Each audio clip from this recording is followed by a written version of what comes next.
RSS के sir कार्यवाह एक बार फिर चुने गए हैं दत्तात्रेय होसबाले। उनकी तरफ से एक प्रेस कॉन्फ्रेंस हो रही है, सुनते हैं। जैसे सामाजिक समरसता है, जाति का अलग मैंने कहा, महिलाओं की सुरक्षा सम्मान, यह हर घर के लोगों को, अगली बच्चों को, पीढ़ियों को भी, घर के लोगों को भी बताना चाहिए महिलाओं से कैसे व्यवहार करना है।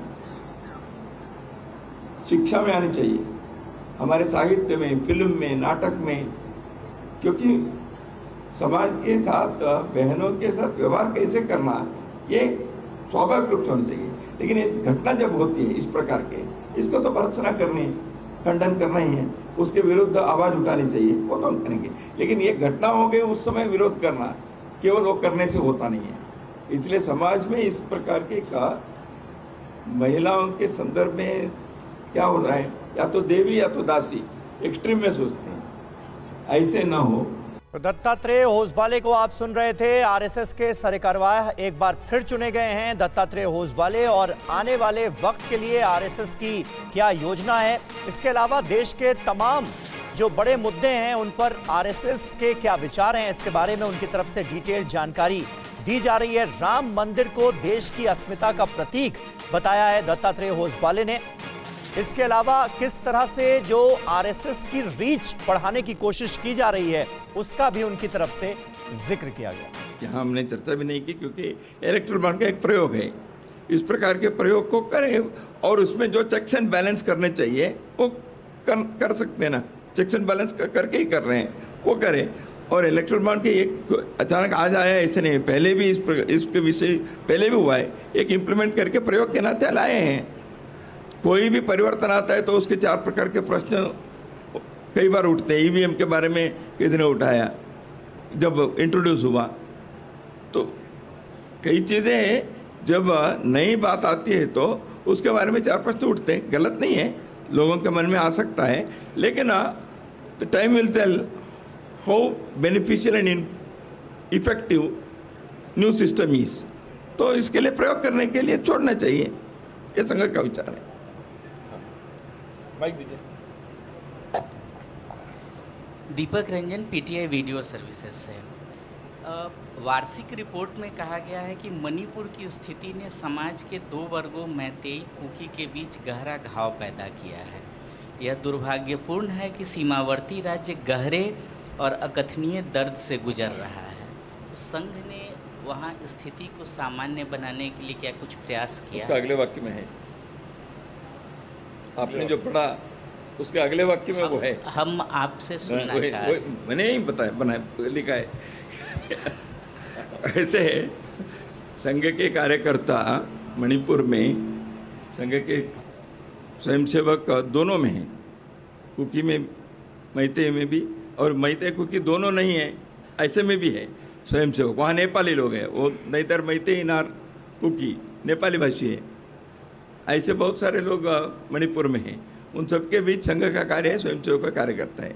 इसलिए हमने पिछले 1 साल के अंदर 6 महीने जब से शुरू हुआ मई से, तो हमने कई बार कुकी के और मैतेई दोनों के लीडर्स के साथ बैठकर उसको शांत होने के लिए प्रयत्न किए। कुकी के क्षेत्र में कई जगह पर संघ के स्वयंसेवक सेवा कार्य करते हैं, कुकी समुदाय के लोग भी सेवा कार्य में लगे हैं। मैतेई के कार्यकर्ताओं भी हमारे में हैं, संघ के पदाधिकारी भी हैं, प्रचारक भी हैं। तो इसलिए हम मैतेई और कुकी दोनों सिंधु समाज के 2 समुदाय हैं, उनके बीच अपने कार्य होने के कारण वहाँ के जो लीडरशिप है, इंटेलेक्चुअल सोशल लीडरशिप है, those who are above political considerations, ऐसे लोगों को हम मिलकर उन लोगों के बिठाकर बात करके करने के प्रयत्न हमने किया है, क्रमांक 1। दूसरा, मैंने कहा है उसमें घाव थोड़ा सा गहरा हो गया है। देखिए, जब सैकड़ों घर जला दिए हैं, सैकड़ों लोगों की हत्या हुई है, घाव तो रहता ही है। इसलिए वो नहीं है ऐसे कहना ये अवास्तविक है, घाव है। उसको दूर करने के लिए क्या करना चाहिए, इस दृष्टि से हमने प्रयत्न किया है। इसलिए वहाँ शांति आए, हिंसा ना हो, हिंसा ना बढ़ के समस्या का हल करना एक है, जो भी डिमांड है मैतेई लोगों का, उसको कैसे करना, संविधान के चौखट में कैसे करना, बातचीत में कैसे करना, वो एक है। लेकिन जो गांव पैदा हो गया हिंसा के कारण, उसको पहले दूर करना। इसे हिंसा के बजाय अक्रॉस द टेबल क्या बात हो सकती है, इस प्रकार के प्रयत्न हमने किया है। इसलिए पिछले 2-3 महीने में हिंसा को काफ़ी कम करने के लिए अपने कार्यकर्ता ने प्रयत्न किया है। इसमें काफ़ी हद तक हम सफलता भी पाई है। लेकिन गांव है, इसे मैंने जो कहा है, इसलिए अभी काम थोड़ा सा अभी भी बचा है। नमस्कार, मेरा नाम ज्योति द्विवेदी है, दैनिक समाचार लोकतंत्र से। मेरा एक छोटा सा सवाल है, लोकतंत्र के महापर्व में राष्ट्रीय स्वयंसेवक संघ की भूमिका क्या होगी? तो वो भी मैंने अभी बता दिया, और प्रतिवेदन में भी 3 वाक्य उसके संदर्भ में लिखा है। संघ के स्वयंसेवक 100% मतदान के लिए प्रयत्न करें, ये हमने बताए हैं। दूसरा, राष्ट्रीय मुद्दों के संदर्भ में समाज में एक लोकमत परिष्कार के कार्य करना है। वो हम साल भर करते हैं, सामान्यतः साल भर करते हैं, तो भी जब ऐसे अवसर आता है तो विषय चर्चा इधर उधर के जाति के बाकी विषय समाज के से होता है। इसलिए समाज के ध्यान को देश के बारे में खींचना, ये करना चाहिए। इसलिए देश के मुद्दों को उठाएं, ये हम करना चाहते हैं। और संघ के कार्यकर्ता, जो संघ के पदाधिकारी हैं, वो पॉलिटिकल पार्टी के काम तो नहीं करना उसको पार्टी में, इसलिए कुछ सावधानी, उसके ऊपर कुछ निषेध है, वो हम करते हैं। लेकिन जन जागृति होनी चाहिए, इसलिए लोकमत परिष्कार के कार्य संघ करता है। इधर को दे दो माइक। अरे याला दे पहिले। नमस्कार, अतुल पेटकर, ब्यूरो चीफ दिव्य मराठी। सबसे पहले तो आपका अभिनंदन और स्वागत कि बीजेपी के चुनावी वर्ष में आज दूसरी बार चुनकर आ गए, तो ये उनके लिए शुभ संकेत है। बीजेपी के लिए आप आ गए। तो मेरा सवाल ये है कि मनमोहन वैद्य जी ने ये कहा था कि अल्पसंख्याक जो है वो संघ से नज़दीक आ रहे हैं, उनका जुड़ाव लगाव बढ़ रहा है और संघ भी उनमें सक्रिय हो रहा है। लेकिन उन्होंने व्याख्या नहीं बताई अल्पसंख्यक यानी उनमें कौन कौन से समाज सम्मिलित है, सिख, बौद्ध या बाकी जो भी है, कौन से समाज संलग्नित है उसमें?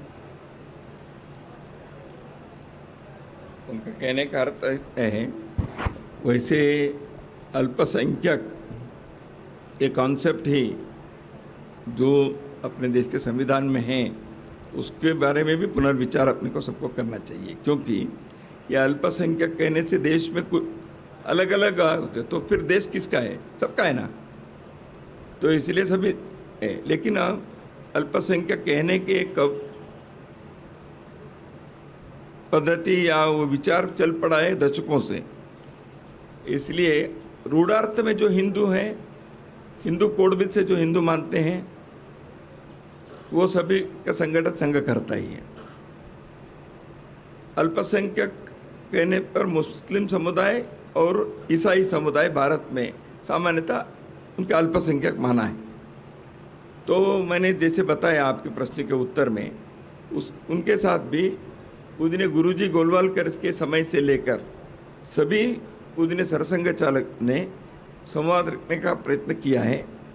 और अपने संघ के कार्य में भी बहुत सारे लोग स्वयंसेवक के नाते भी इन समुदायों से हैं।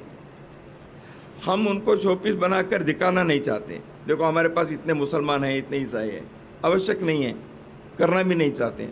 तो फिर इतने ये है, उतना वो है, ये सब करना पड़ेगा।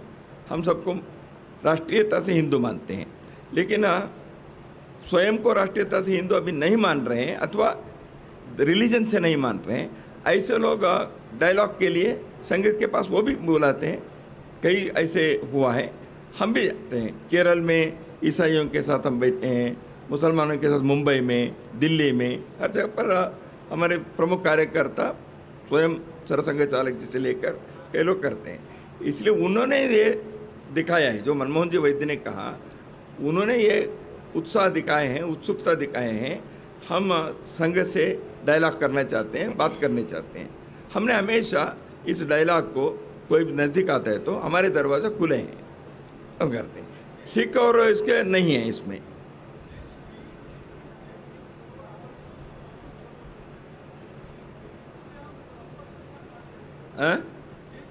अल्पसंख्यक मानना नहीं चाहिए, यही तो मैं कह रहा हूँ।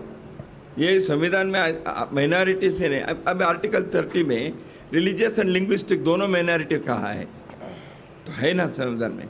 इसलिए ये माइनॉरिटीज़म के जो पॉलिटिक्स चलता है, इसको संघ ने पहले से विरोध किया है। देश एक है, उसी प्रकार चले, ये एक संघ का कहना। सर, मैं शिशिर आर्या, टाइम्स ऑफ इंडिया से। राम मंदिर पे एक रेजोल्यूशन हुआ है, 2003 में काशी और मथुरा के लिए भी हुआ था, उसको लेके आप संघ की क्या व्यू रहेगा? हमने ऐसा कोई प्रस्ताव पारित नहीं किया था, संघ ने। बताता हूँ, विश्व हिंदू परिषद ने, धर्माचार्य ने किया था। राम जन्मभूमि में आंदोलन में संघ के स्वयंसेवक जुड़ेंगे, ये हमने निश्चित किया था, वो हमने पूरा निभाया है। बाकी हिंदू समाज जो है बहुत सारे विषय को कर सकते हैं, वो करें। संघ के स्वयंसेवक भी वहाँ ऐसे विषयों में उनके व्यक्तिगत तौर पर कोई जुड़ता है तो कोई समस्या नहीं है। और एक है काशी मथुरा के संदर्भ में, देखिए हिंदू समाज के मांग है कि नहीं, धर्माचार्यों ने, विश्व हिंदू परिषद ने इस विषय को रखा है पहले से। तो हर विषय के आंदोलन एक ही प्रकार नहीं होता। मैं अभी एक सभा में जो बताया, वो संतों के सभा में वही बताऊंगा। हर बीमारी के लिए दवा एक ही प्रकार नहीं होती, दवा भी बीमारी के हिसाब से अलग अलग होती है, समस्या के हिसाब से आंदोलन के प्रकार अलग होते हैं। राम जन्मभूमि में आंदोलन की जो करना था, वो हर चीज़ के लिए करना ही चाहिए, ऐसा आवश्यक नहीं है। शायद उसके मार्ग अलग हैं। अभी कोर्ट में मामला है, होने दीजिए। कोर्ट में मामला है तो एक वातावरण जो भी बना है उसके हिसाब से होगा। यदि अंततः न्यायालय में होना ही है, जो राम जन्मभूमि का हुआ, तो न्यायालय देख ही रहा है, तो न्यायालय तो सुलझ गया है, तो आंदोलन करने उस प्रकार करने की आवश्यकता नहीं है। इसलिए मेरा कहना इतना ही है, हर समस्या का एक ही प्रकार के आंदोलन की आवश्यकता नहीं होती। काशी मथुरा के बारे में या और किसी के बारे में हिंदू समाज समय समय पर समाज के धार्मिक सामाजिक नेतृत्व के मार्गदर्शन में वो करेंगे। वो स्टेप जो करने हैं, अभी कोर्ट के सामने मामला है, देखेंगे कोर्ट भी क्या कहता है।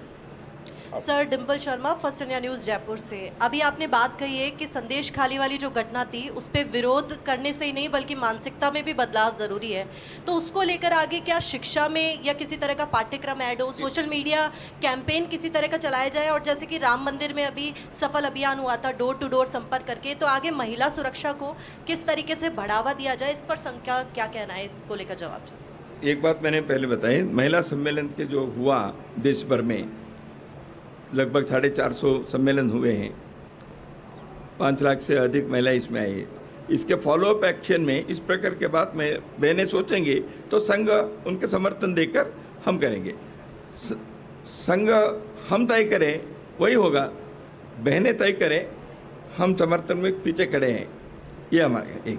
दूसरा, अहिल्याबाई होलकर जी के त्रिशताब्दी का एक वक्तव्य कल जारी किया हमने, तो इस दृष्टि से भी महिलाओं के कर्तृत्व जो है उसका एक आइकॉन अहिल्याबाई होलकर है, तो इसलिए उसके कार्यक्रम में इसी विषय को हम आगे बढ़ा सकते हैं। इसलिए हमने बहनों से यही बात की, आपने महिला सम्मेलन किया है, हम सहयोग दिए हैं, हम आपके साथ खड़े हैं, आप अकेला अलग नहीं है, समाज का काम है, लेकिन महिलाएं और हर कार्यक्रम का हम तय करें, इसके बजाय बहनें तय करें, हम साथ में हैं।